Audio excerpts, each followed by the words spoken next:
দুটো জাহান্নামের আগুনের জোতা পুড়িয়ে দেয়া হবে। ওই আগুনের উত্তাপে তার মাথার মগজগুলো ভাতের মারের মতো টপ টপ টপ টপ করে বেয়ে বেয়ে পড়বে। জাহান্নামের অবস্থা এত ভয়ঙ্কর হবে, জাহান্নামের ভেতরে লক্ষ লক্ষ কোটি কোটি কাফির মুশরিককে দেওয়ার পরেও জাহান্নাম বলবে আরো আছে নাকি, আরো দাও, আমার ক্ষুধা নিবারণ হয় নাই। জাহান্নাম এত উত্তপ্ত হবে, জ্বলন্ত হবে, ভয়ঙ্কর হবে, জাহান্নামের এক অংশ আরেক অংশকে খেয়ে ফেলবে। আল্লাহু আকবার।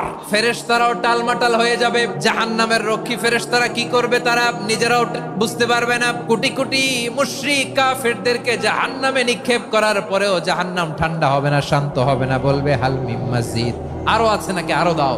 তখন আল্লাহ তাআলার কুদরতি পা জাহান্নামের ভেতরে ঢুকিয়ে দিবেন।